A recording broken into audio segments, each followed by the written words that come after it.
Bacaan dari kitab Nubuat Hosea.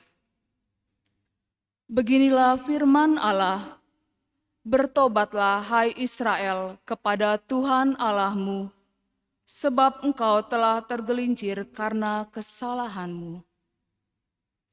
Datanglah membawa kata-kata penyesalan dan bertobatlah kepada Tuhan. Berserulah kepadanya, ampunilah segala kesalahan, sehingga kami mendapat yang baik. Maka kami akan mempersembahkan pengakuan kami. Asyur tidak dapat menyelamatkan kami. Kami tidak mau mengendarai kuda, dan kami tidak akan berkata lagi, "Ya Allah kami," kepada buatan tangan kami, karena Engkau menyayangi anak yatim. Beginilah firman Tuhan, aku akan memulihkan mereka dari penyelewengan. Aku akan mengasihi mereka dengan sukarela, sebab murkaku telah surut daripada mereka. Aku akan menjadi seperti embun bagi Israel, maka ia akan berbunga seperti bunga bakung, dan akan menjulurkan akar-akarnya seperti pohon hawar. Ranting-rantingnya akan merambak, semaraknya akan seperti pohon zaitun, dan berbau harum seperti yang di Libanon. Mereka akan kembali dan diam dalam naunganku. Mereka akan tumbuh seperti gandum. Mereka akan berkembang seperti pohon anggur yang termasyur seperti anggur Libanon. Efraim, apakah lagi sangkut pautku dengan berhala-berhala? Akulah yang menjawab dan memperhatikan engkau. Aku ini seperti pohon sanobar yang menghijau. Daripadaku engkau mendapat buah. Siapa yang bijaksana, biarlah ia memahami semuanya ini. Siapa yang budiman, biarlah ia mengetahuinya.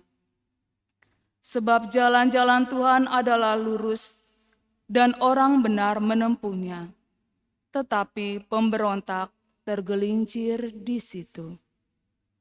Demikianlah sabda Tuhan. Akulah Tuhan Allahmu, dengarkanlah suaraku. Akulah Tuhan Allahmu, dengarlah suaraku. Aku mendengar bahasa yang tidak aku kenal. Akulah yang telah mengangkat beban dari bahumu dan membebaskan tanganmu dari keranjang pikulan. Dalam kesesakan engkau berseru, maka aku meluputkan engkau. Akulah Tuhan Allahmu. Aku menjawab engkau dengan bersembunyi di balik badai. Aku telah menguji engkau dekat Meriba. Dengarlah hai umatku, aku hendak memberi peringatan kepadamu, hai Israel, kiranya engkau mau mendengarkan aku. Akulah Tuhan Allahmu. Janganlah ada di antara Allah lain, dan janganlah engkau menyembah orang asing. Akulah Tuhan Allahmu yang menuntun engkau keluar dari tanah Mesir. Akulah Tuhan Allahmu, dengar suara. Sekiranya umatku mendengarkan aku, sekiranya Israel hidup menurut jalan yang kutunjukkan, umatku akan kuberi makan gandum yang terbaik, dan dengan madu dari gunung batu, aku akan mengenyangkannya. Akulah Tuhan Allahmu, dengarkanlah suara.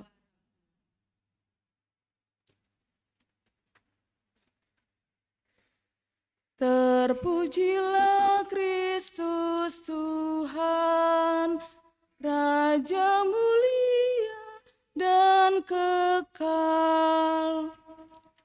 Terpujilah Kristus Tuhan, Raja mulia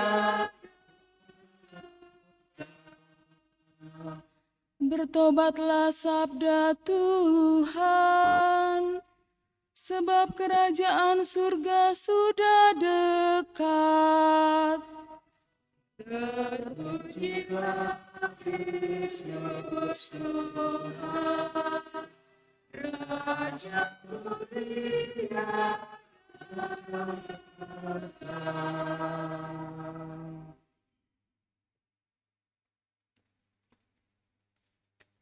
Tuhan bersamamu.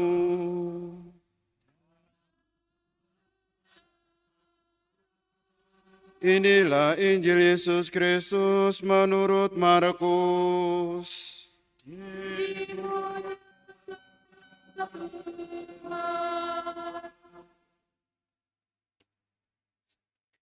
Sekali peristiwa datanglah seorang ahli Taurat kepada Yesus dan bertanya kepadanya, "Perintah manakah yang paling utama?"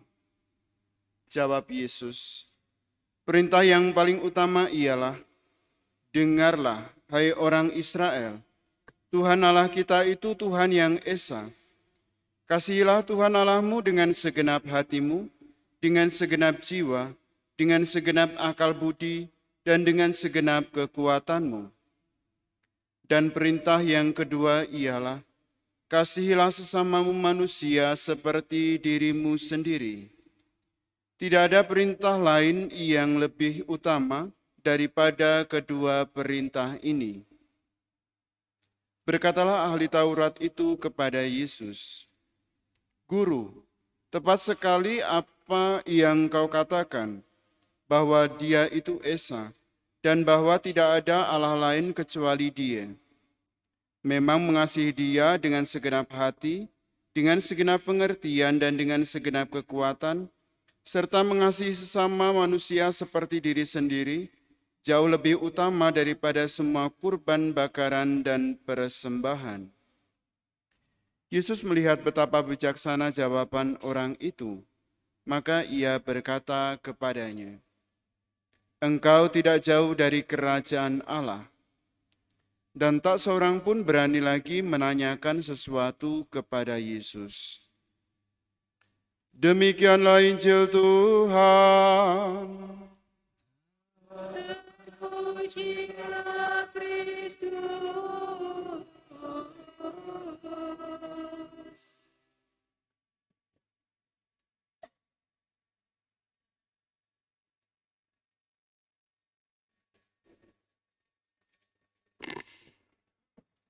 Romo para suster dan saudara-saudari serta adik-adikku yang terkasih dalam Tuhan, dalam bacaan yang kita dengar, terutama dalam bacaan yang pertama kita menjadi tahu bahwa dosa terbesar umat Israel yang membuat mereka tidak menyeberang ke tanah terjanji ialah menduakan Tuhan dengan ilah-ilah yang mereka ciptakan sendiri. Dan itu juga bisa mungkin terjadi pada diri kita masing-masing. Bentuknya bermacam-macam. Kalau dahulu bangsa Israel membuat patung lembu emas, berjam-jam mengaguminya, karya tangannya sendiri, maka sekarang mungkin kita juga menciptakan ilah-ilah, menciptakan Tuhan-Tuhan baru. Yang paling dekat, yang paling selalu ada adalah Tuhan yang berbentuk persegi panjang dan ada layarnya. Ya, kalau kita sedih, larinya ke situ dulu. Kalau kita senang juga larinya ke situ. HP maksudnya ya. Gitu. Butuh sesuatu itu dulu yang kita pegang, ya termasuk saya juga mungkin. Bukan mungkin ya, pasti. Karena saya kalau bangun pagi pasti HP pertama yang saya pegang. Ya, matiin alarm. Ya, mematikan alarm. Jika ya kita terlalu begitu lama, begitu banyak menghabiskan waktu kita untuk Tuhan ciptaan baru kita ini, maka apa yang dikatakan dalam Hosea tadi perlu kita lakukan. Bertobatlah kepada Tuhan sebab engkau telah tergelincir karena kesalahanmu, salah paham menggunakan apa yang kita ciptakan. Datanglah membawa kata penyesalan. Maka bertobat harus dikatakan, tidak boleh hanya di dalam hati. Maka dalam gereja ada yang namanya sakramen rekonsiliasi. Karena pertobatanmu itu harus dibawa dalam kata-kata penyesalan.